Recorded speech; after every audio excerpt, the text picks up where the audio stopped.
What's up? All right, give me a second. Oh, I need to get something. I'll be right back.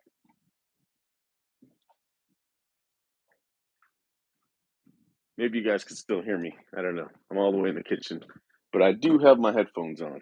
Don't know if they're connected though.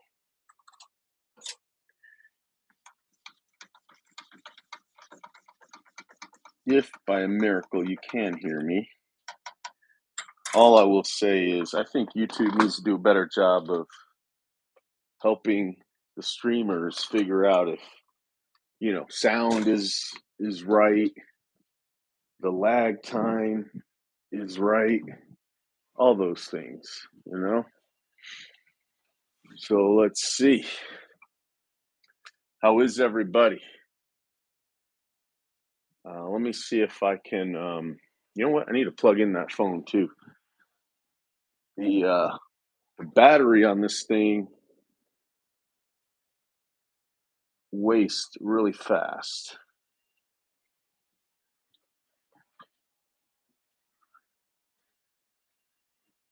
So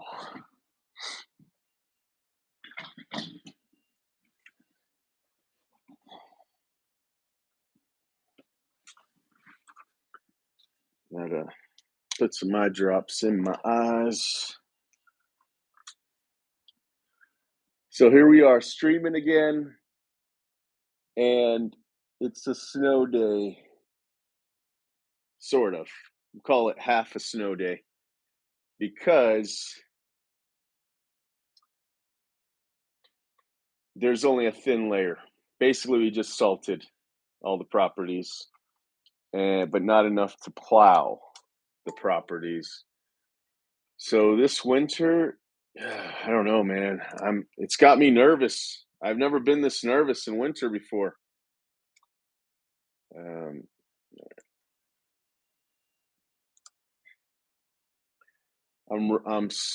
normally I have a nice fund where I don't really rely on the actual snowstorms. In fact, I'm mostly like, oh, cool, it's not going to snow. You know what I mean? And and we usually get to the end. Obviously, it'd be better if we did push, you know, every time, whether I like it or not. But that's not all.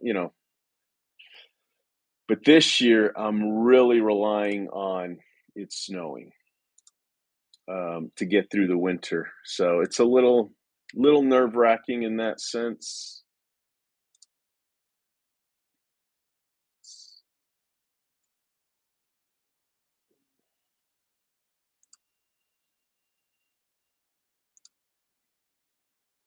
Okay. All right. 1 second. I still have to get Nico on here. I just don't know how to do it. Okay, here we go. I think I can. Boom, maybe. Um,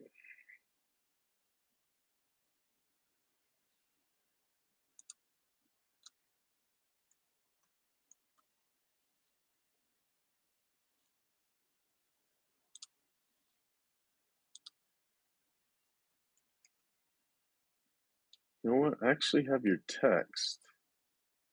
Oh, well, I'm going to do it through Instagram. Let's see. Boom.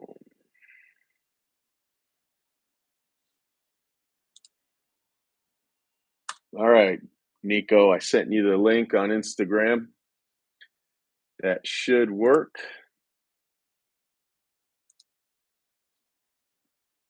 How is everybody? Anybody there? Not seeing anybody. How's the sound, too? Can anybody hear my sound? Here we go. December 9th, 2023. Man, I couldn't go to the gym this morning because I had to worry about the snow plowing and snow clearing and stuff. So we have Roughly, let me see if I could tell. So roughly, we have 60 snow accounts. I believe that's up by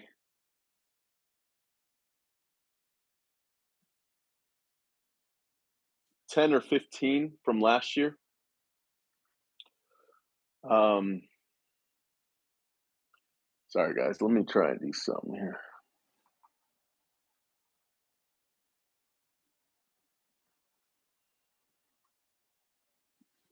All right. Jeff, what's up? Thanks, man. And thanks for letting me know about the sound. Um, yeah, I wasn't able to go to the gym today because I just wanted to. I could have. I did it last snowstorm, but people were asking me questions, and then I ended up like walking around the gym, not doing anything. So I figured, you know what? If that's going to happen, I might as well just come into work. And everybody dealt with everything pretty good today. So we have a lot of mountains in our area, and so even though the forecast usually says it doesn't snow, because we have the mountains, it usually snows pretty much every other day up there. And so some of the houses on the benches where we have that span from, I want to say, 10-mile in length, linear 10-mile, and we have houses on those benches, and it snows. So those houses get hit even though the news says it's not going to snow. That would suck to live in those areas where, you can't rely on the weather, you know? Not that you can rely on the weather anyway, but with snow, usually that's a pretty significant kind of element where, if it says it's not going to snow, really good chance it's not going to snow, except if you live on one of those areas, then you never know. And so the way we kind of look at it is when it says it's going to be snow, obviously those places are going to get hit. And then we've noticed that the next day, the next morning, like 4 o'clock, 5 o'clock, like today, we still need to go check those areas because they still get hit. Usually the day after a storm, because whenever there's a snowstorm, that usually means the mountains, where the ski resorts are and all that stuff, like stay snowing all day long, even when it stops down here in the valley. So anyway, that's kind of interesting. Um, and we have more houses in those areas than we've ever had this year. That's probably the difference between last year and this year is the new houses we got are in those areas.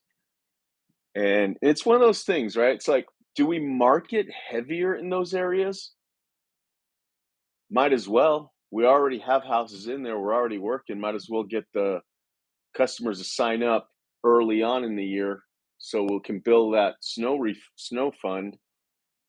The only problem is when it snow, like those workers will have to go out way more than the rest of the team. So what we've done is we split the teams up into two. Not really two, but a north side and a south side. And within that south side, we've got four workers. And on the sorry, that's the south side. We have four workers. On the north side, we have two, three, four. We also have four. And then we have two guys that kind of like just do plowing, but they can help out whenever needed. So sorry, man. I cannot see if Nico tried to get on. I did send him a text and say, "You ready?" He hasn't answered me, or he did. I don't know. Now I'm using my phone as my streaming thing. So, and because of the lighting, I can't see it. So So anyway, this is just an interesting year. This really is, man. It's just I've never been so reliant on it actually having to snow to get through it. So the way we pretty much have it is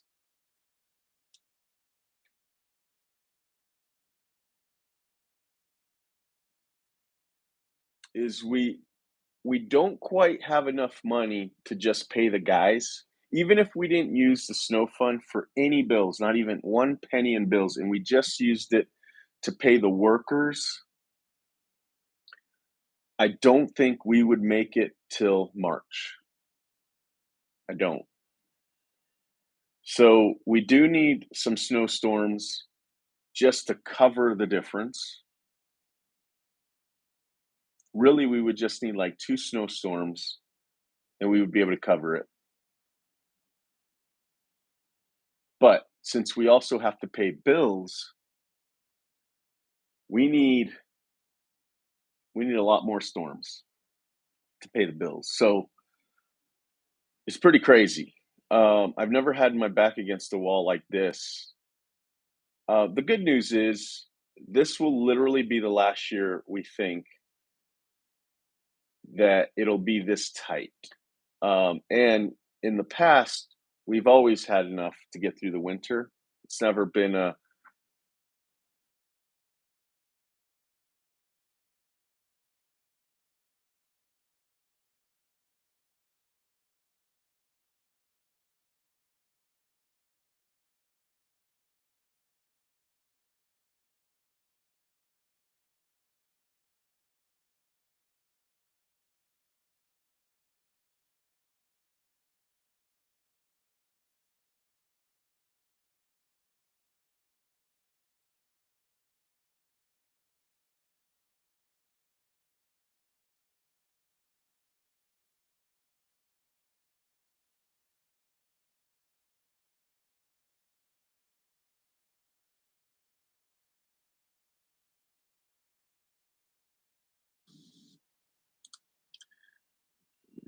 yay, I had to do something.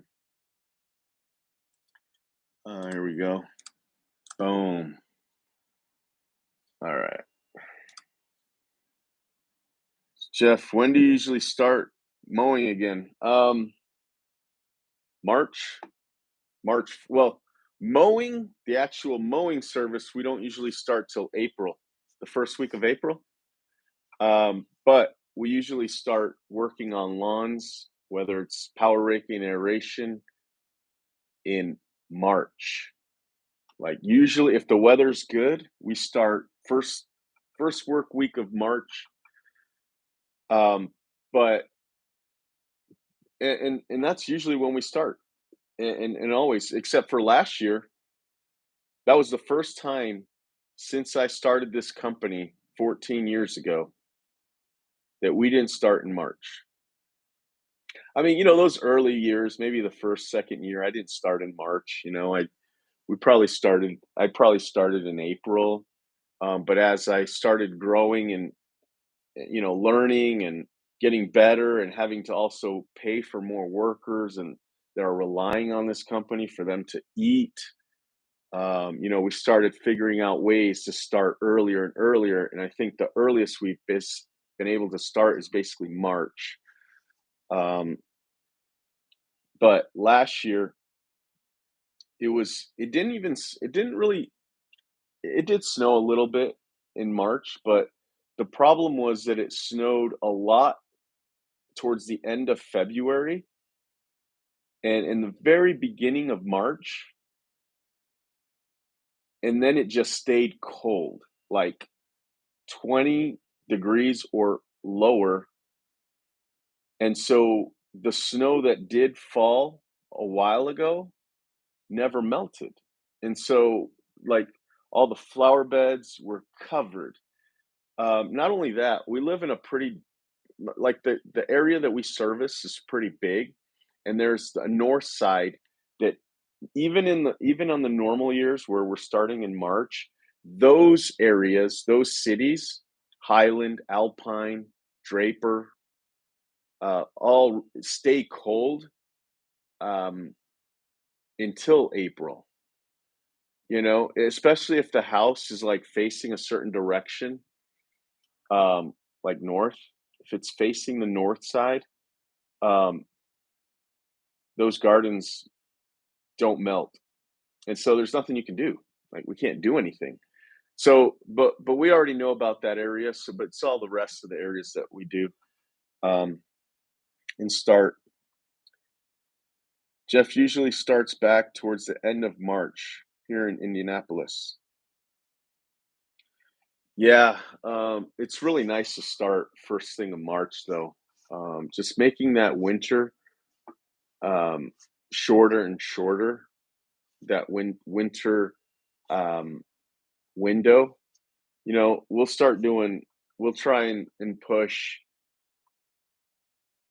spring wake up packages like crazy.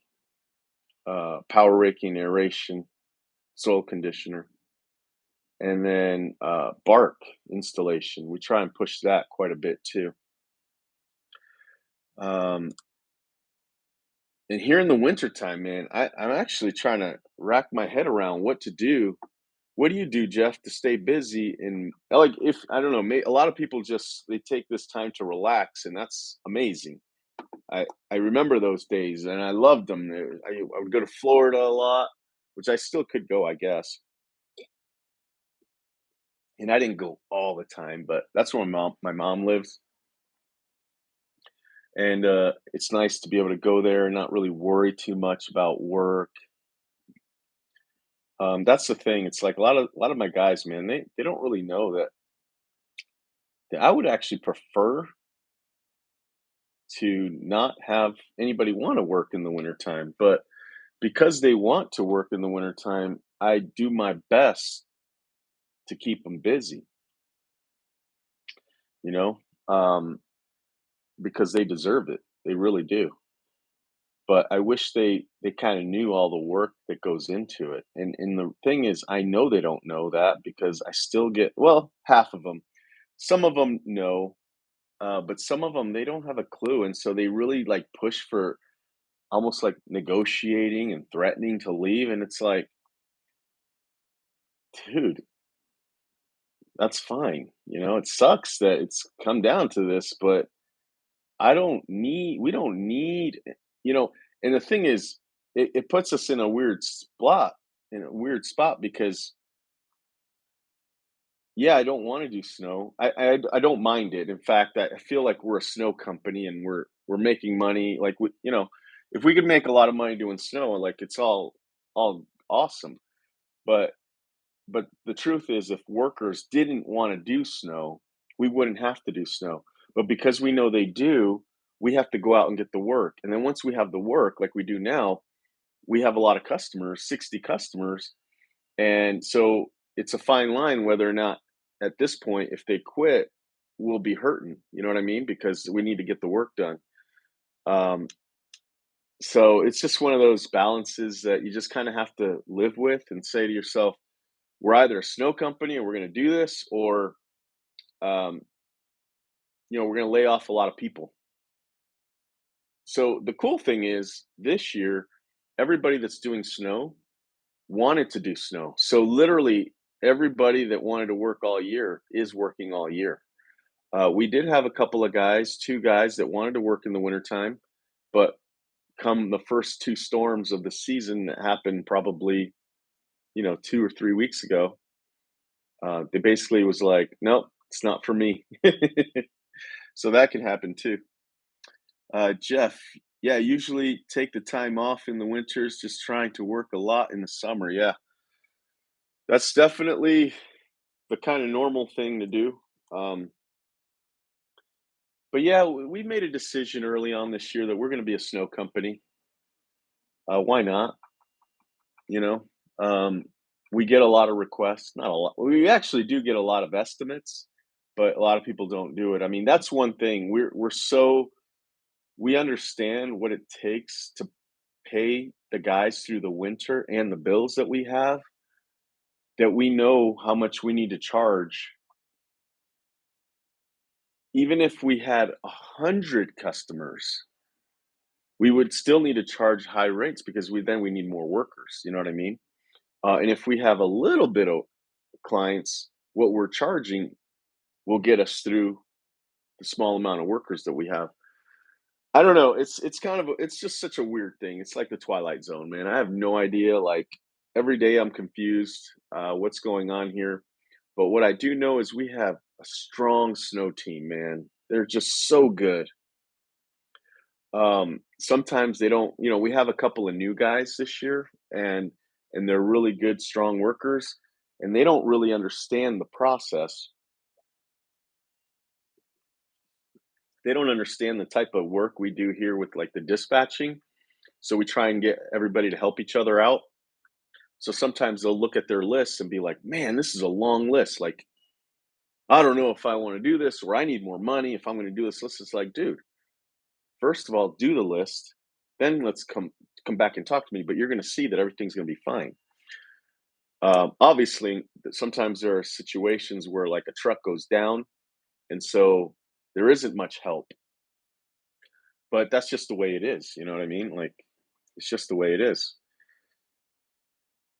So, all right, let me just kind of look here at the dispatch board.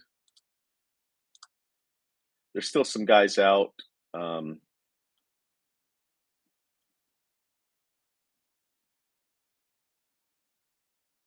all right, we're looking good. Um,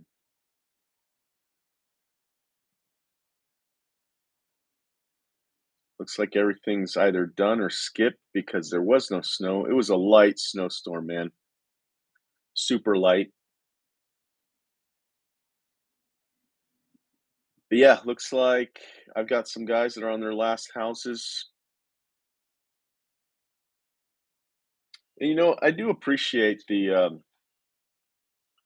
days that are like this where we don't, we're not really plowing, but we're going out. Some houses need it, some don't.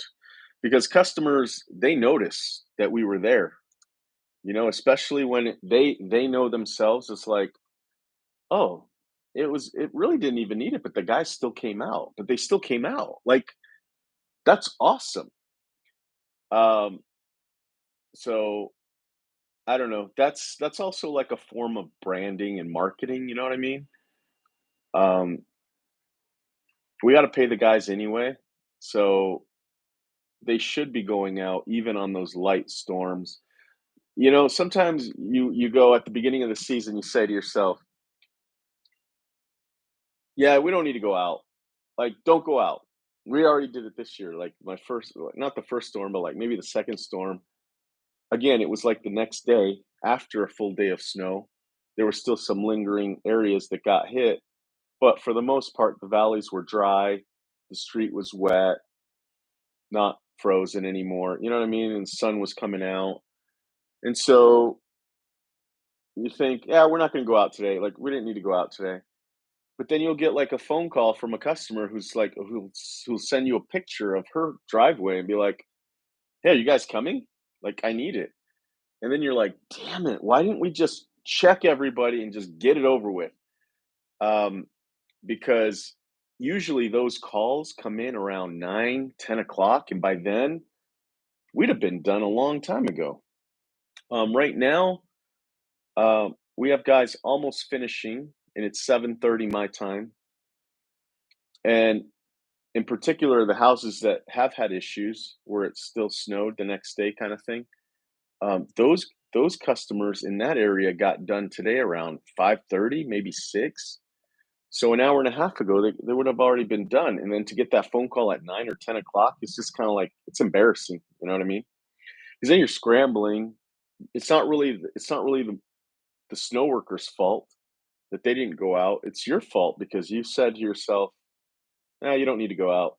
So I kind of have this little rule to myself that when a worker texts me in the morning and says, "Hey, should I go out?" I just always say yes. You know what I mean? Um, Sometimes I'll ask them like, "Is there snow in your area? Like where you live right now? Is there snow?" And sometimes they'll say, "Yeah, a little tiny bit. I mean, probably not enough to go push." And I go, "Well, if there's a little bit in your area, there could be more in others, so we'll go out." But for the most part, we warn everybody at night and say, "Hey guys, get ready tomorrow. Just check your properties at 4 a.m. Just check them, especially if like you see a little bit of snowflakes coming down at nighttime. So guys, I'm kind of flying blind here. I don't know where Nico is. I did text him. Let me see if he answered me. No, he didn't answer me. Let's see.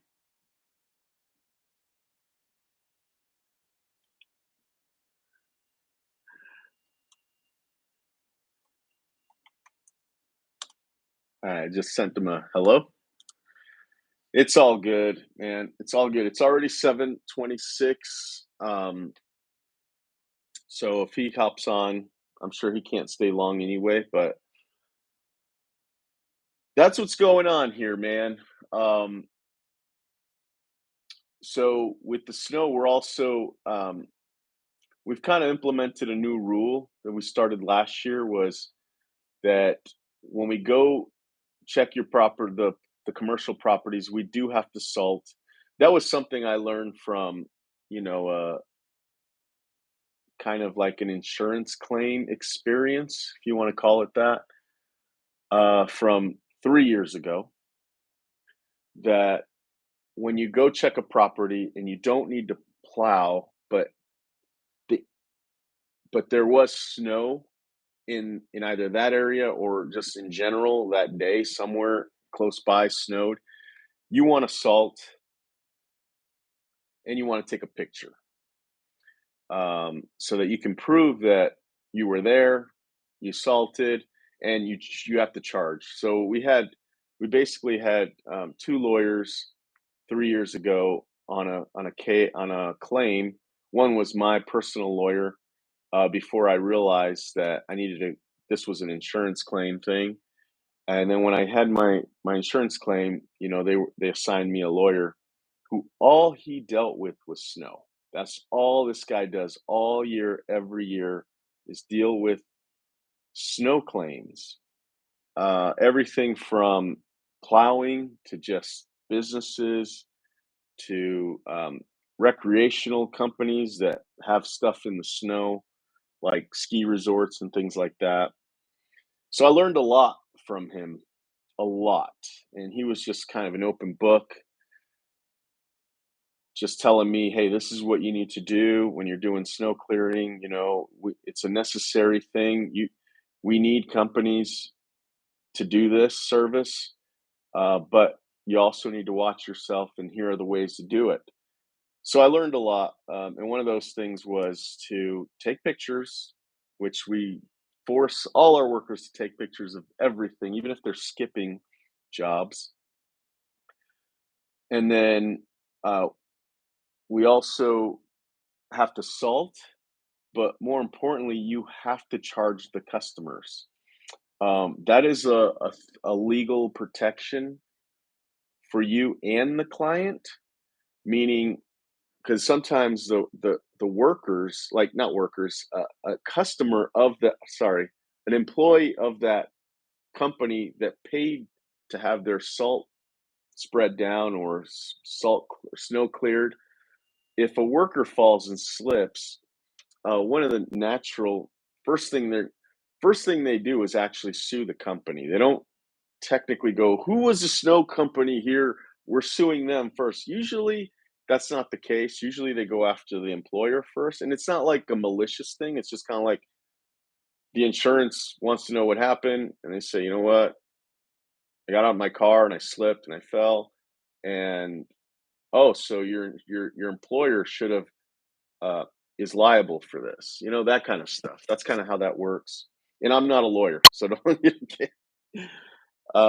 No way am I trying to act like I'm a lawyer. I'm just kind of going off of my experience or what I know as a business owner.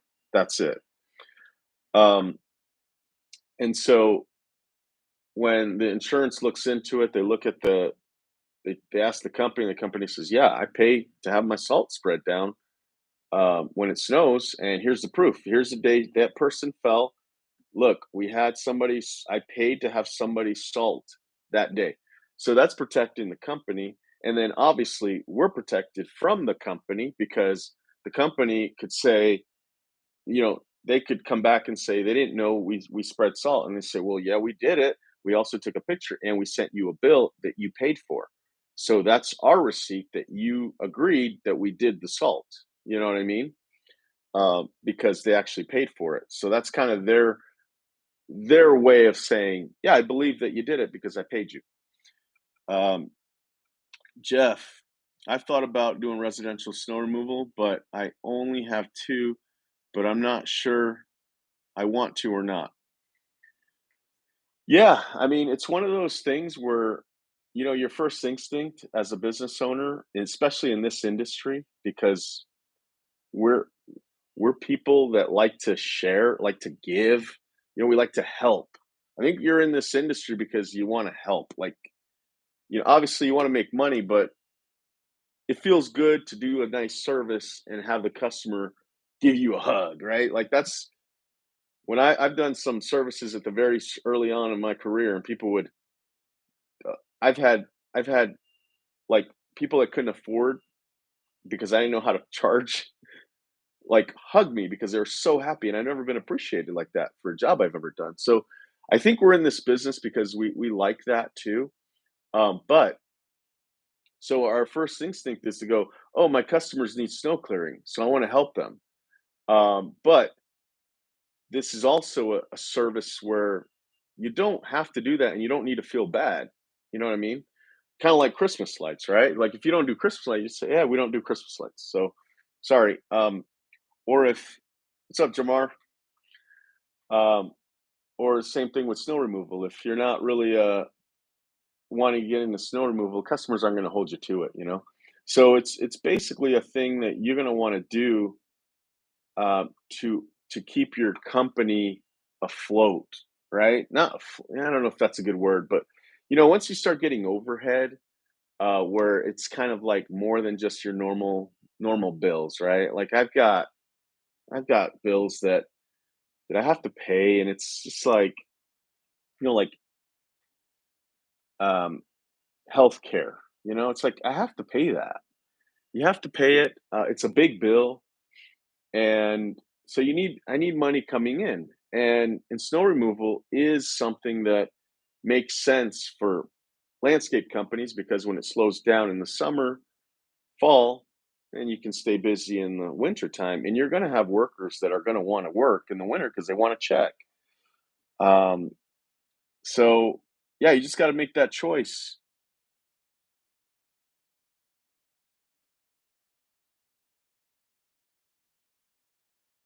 Oh, he meant that you have two-wheel drive. Yeah, that's definitely something you gotta have four-wheel drive for.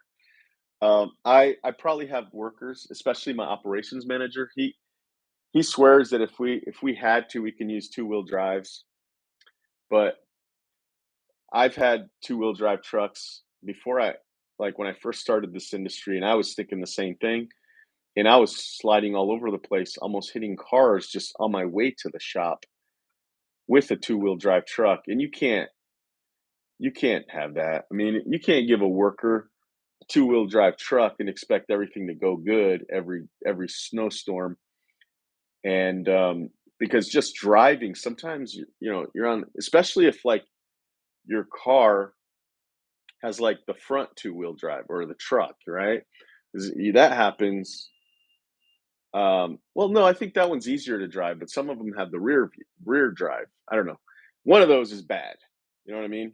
One of those is bad, and you start swerving all over the place. And you could do that with anything. The only thing is with four-wheel drive, it really prevents that from happening for the most part. If you've got bald tires, then nothing's really going to help you.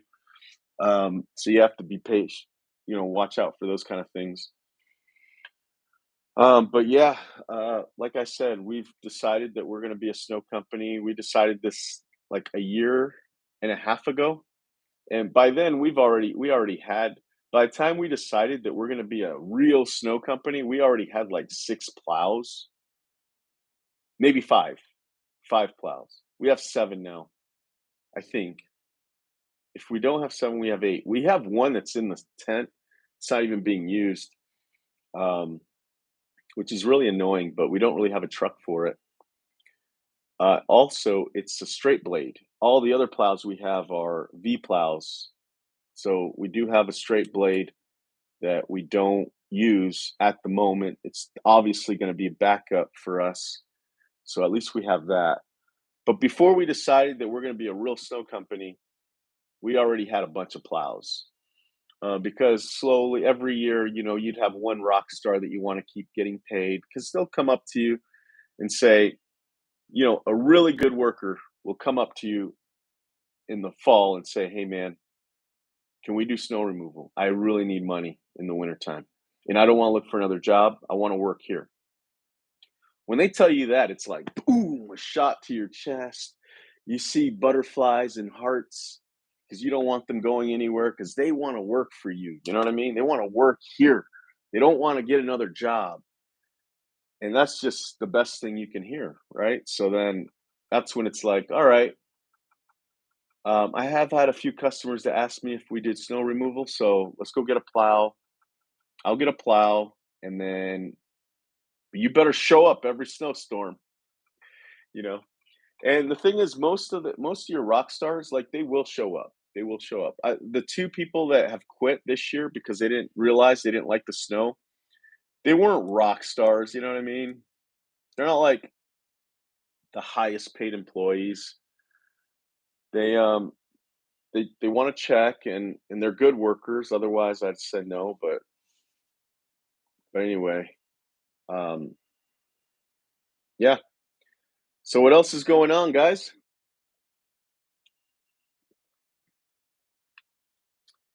Um, what are you guys doing to make some money in the wintertime?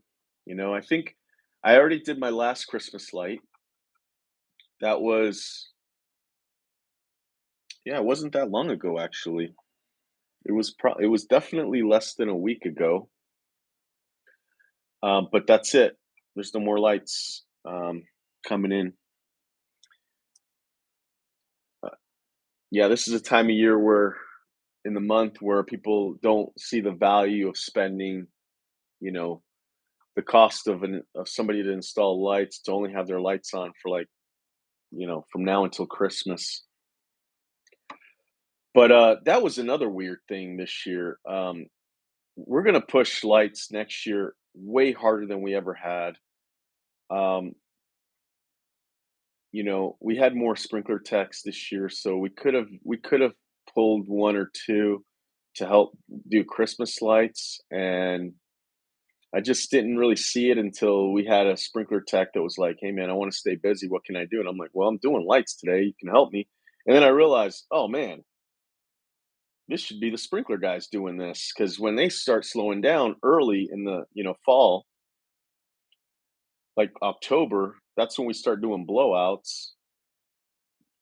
But we had three guys doing blowouts all winter, or sorry, all of October, and it was pretty busy. They were busy every day. Um, but if we had any more, which we do plan on having more, I already talked to somebody that used to work here, a rock star, who wants to do full installs here. And so we had that conversation, and you know, as far as I know, it's going to happen. Only thing is, like, I've been around long enough to know that nothing's set in stone until the day of. Between now and March or April is a long time for somebody to change their mind, something that happened in their life for some reason to make their choice different. Um, I'm going to try and delete something. Okay, good. Why didn't I do that earlier? So, yeah, but other than that, um, I've been I've been working on the snow routes. Believe it or not, that takes like a day. You know what I mean? I've been trying to look at some of our like software expenses and taking licenses off. I'm just trying to spend my day trying to, I don't know, cut the fat of like the bills if I can. But I'm at the point where I think every dollar is necessary. Everything we're spending is necessary. We're still spending a little bit on marketing for snow. I feel like that's a service where I don't have to spend a whole lot of money because, if we get a lead a day, 2 leads a day for snow, that's pretty good, being that we can't really have that many customers, because I couldn't even hire more if I wanted to. That's not a service that you can just trust anybody. They're gonna take a work truck. They have to have a license. They have to have a good driving record so my insurance doesn't go up. They have to, and they have to know what it's like to push snow, right? I mean, it's like, I don't know. They have to know how to use the app. These are all things that can be trained, but it's not something you want to bring somebody off the street and just hire them to and start doing snow unless they work as a helper to a good worker. But that's not usually the case, or that's not usually what I need. So um, it's just interesting, the snow thing.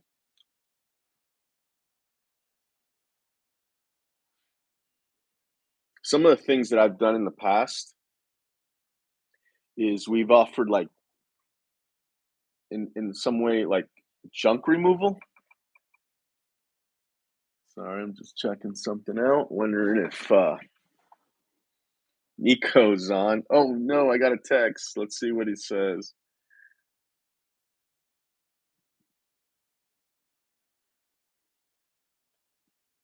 Maybe I screwed up. It's supposed to be 8. I thought it was 7. Let's see. Yeah, it's supposed to be 7. Unless I changed it, but I don't remember doing that. It's all good. Yeah, so we've offered, like, we've sent out a blast in the past, and I don't think it did very well, but something we could probably do again. We sent out a blast that said, "Hey, we're trying to keep our guys busy through the winter. If you have junk or that you'd like taken out of your garage or basement or shed or backyard, let us know. And these are the prices we're going to charge. This is what we'll charge for. It's a reduced rate, um, just to help keep our guys busy." So we've done that, and it's brought in a little bit of work. So that's something we probably could try again. Um, but for the most part, man, there's not really much to do.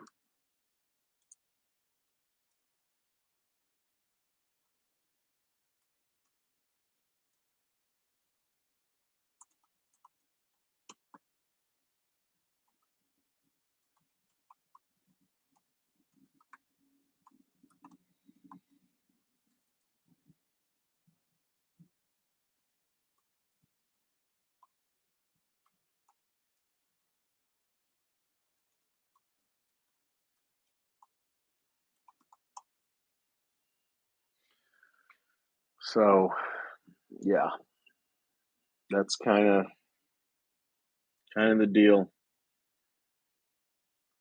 And one other thing that I've usually done in the wintertime is, well, I said to myself at the end of last year was, um,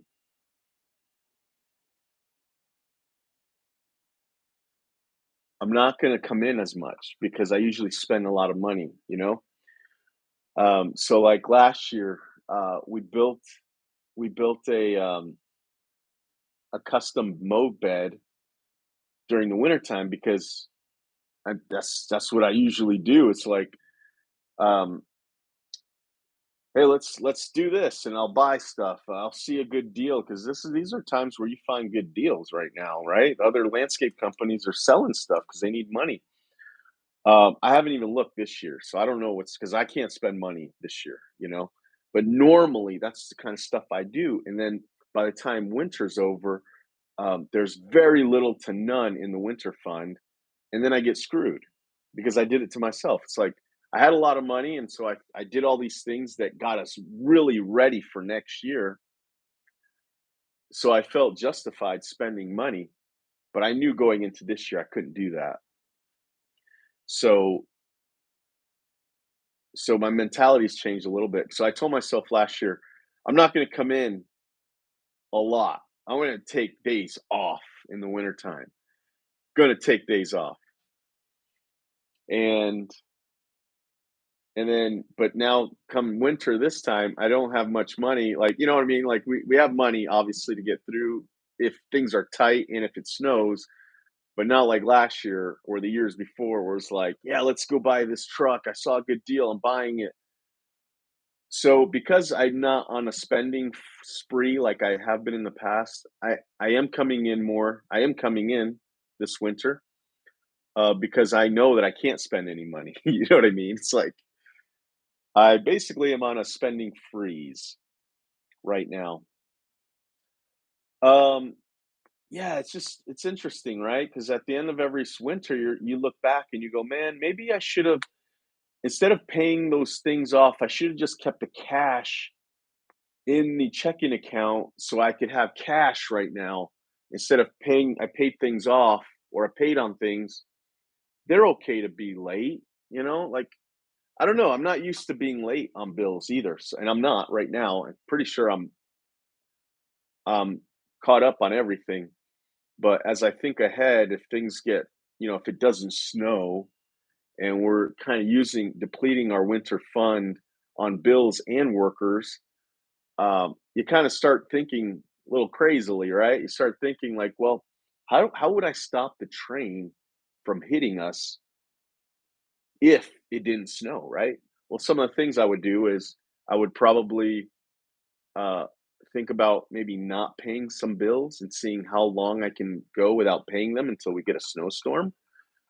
Because come February, I can pay everything. We will February, we will have enough money to pay anything. The problem is if we spend all that money in February, then we won't have a reserve to go into the season, which is always nice to have a padding. You know what I'm saying? So somebody gave me an error later. It needs some. I'm pretty sure that's a misspelling, probably. Um, it needs some work done, but I will try and push doing that this spring. Oh, an aerator. Somebody gave you an aerator.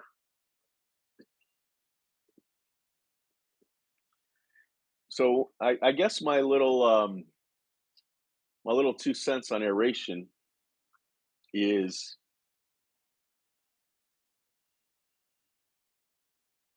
I used to hate doing aerations. I literally hated them. I to the point where I didn't want to do them anymore.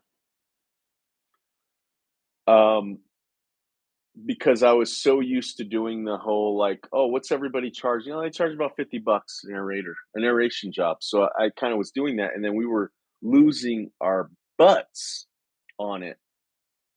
And when those aerators break, I mean, it's not like you can just go get the parts anywhere. I mean, those are like specialty tools. They're expensive. The aerators are super expensive themselves. All that stuff. So when we did our man hour rates and figured out what we need to charge, um, it brought our average from like 50 to 90.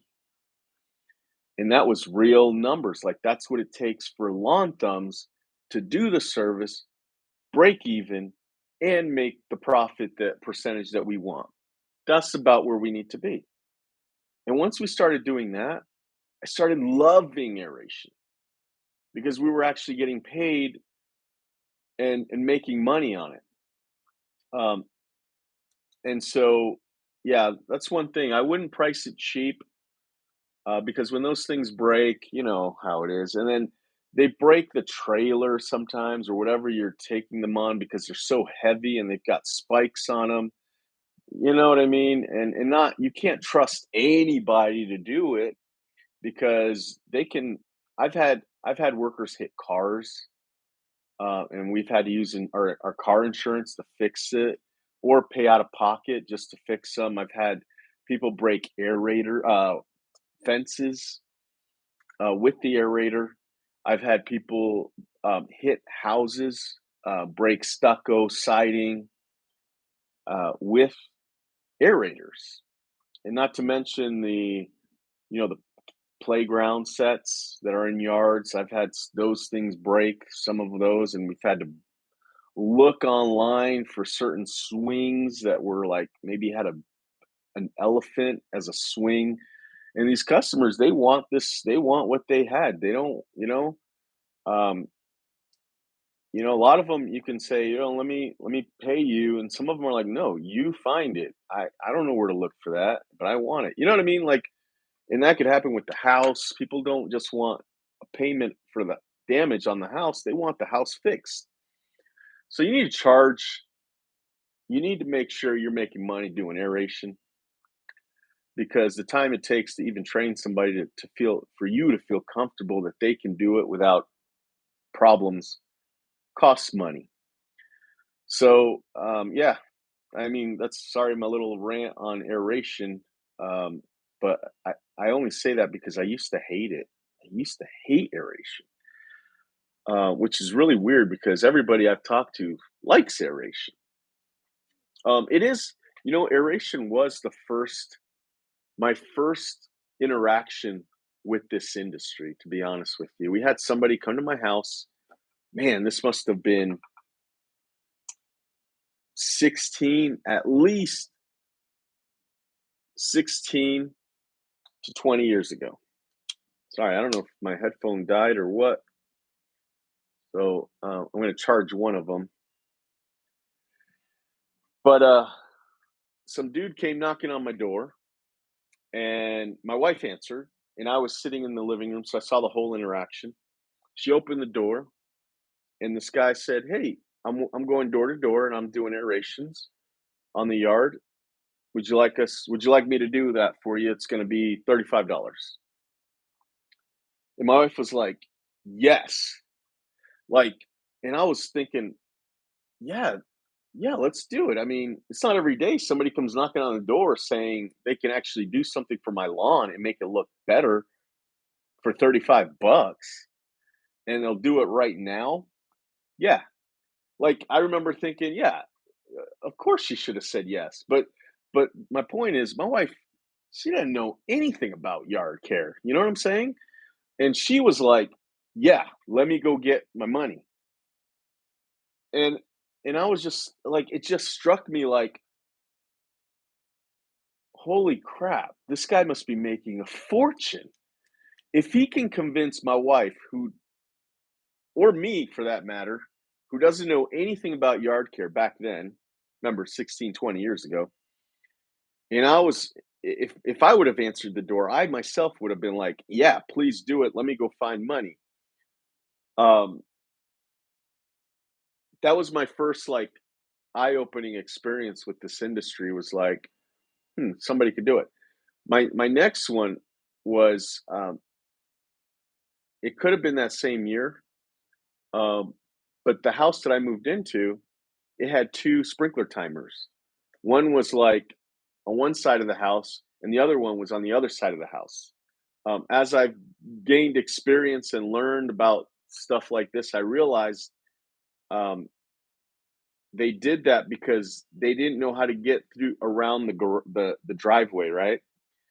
So they didn't want to like they didn't do a pipe underneath the driveway just to run the timer wire from one valve box connected to the other and then to the garage. They just did one that was next to the garage and then one down there. So you had to have two timers. And that drove me nuts. Like, I was like, this is ridiculous. Like, how could somebody have done this? And I didn't know how to use a timer. I was trying to learn how to use a timer. So I called a friend of mine. He came right over, which I was so appreciative.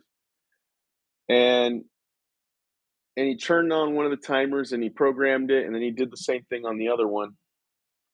And then he kind of explained to me, yeah, they're just not connected. I don't know why, but this one runs your front, side, front and side yard. The other one runs the side and the backyard. So I was like, oh, cool. So then I started trying to call sprinkler companies, and I was like, hey, I need a sprinkler guy to come. And he's like, what do you need? Well, that was kind of weird too, because this sprinkler guy didn't want to come to my house. He wanted to just know what I needed before he came to my house, which I get it now, 20 something years, 20 years later, 16 to 20 years later. I get I get that now because we do that too. Now when customer calls, we want to hear what their situation is. But my first reaction was like, well, can you just come look at it? Because I don't know even how to explain what the heck the problem is here. And he was like, no, I don't go out, and if I do, it's gonna be $100 for me to just go out and look at it. And I was like, $100? And he might have said 60, I don't remember, but it was something shocking to me that he was even gonna charge me just to come look at it because I didn't know how to explain what the situation was, right? And so, but what I did take away from that phone call was like, dang, he's gonna charge me $60 to come look at it. Like, all this is happening, right? I'm like, this guy just made $35 and we were willing to pay it, no problem, absolutely, for this service that seems pretty simple.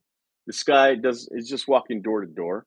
And this other company in the same, like, for my yard, is charging me $60 just to come out.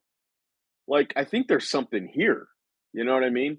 So those were my two eye experiencing things. And then, so this must have been the first year. That was the first year I lived in that house because I started mowing my lawn shortly after that too. So that must have been springtime, and we wanted to get the yard up and running. And and so I started mowing my own lawn, and that's when I really started feeling like I can do this service. I can do this because I was enjoying mowing my lawn, like, enjoying it, like, crazy, crazily enjoying it. Um, to the point where, I was really trying to take my time, make the stripes look good, um, diagonal cuts, edging. It was all coming together, and I feel like I like doing it, and it's something that I could probably make money doing it. So that's kind of how that all thing started. I mean, I know there's a little bit more to it than that, um, you know, but that's about one of the feelings throughout that whole experience, when I first started learning about this industry. So anyway, we're getting close to the end, guys. Anybody want to say some last words or anything like that? Um, hoping you guys making some money this winter, this upcoming week. We do have a full day of leaf cleanups. It was broken into 2 days, but my general manager combined them into one day, which is really smart. So I don't know if we have 1 or 2 days worth of leaf cleanups, but that's about it. We also have a full day of wrapping pine trees still. Um, so I don't know if, like, that's going to get done at the same time or like the next day, but it needs to get done soon. The customer actually wanted it done before the snowstorm, but we started it, but we couldn't. There was too many trees, and I guess we just weren't ready. We just weren't ready to do them all. It got late on us. So that's about it, guys. I'm going to be checking my dispatch board, and then I'll probably hop over to the gym and kind of work out for an hour, maybe two. Since it's the weekend, I splurge a little bit on my eating on the weekend, so I may have to do some extra working out today. But those of you that came on, I appreciate you so much, and I'll catch you on the next one.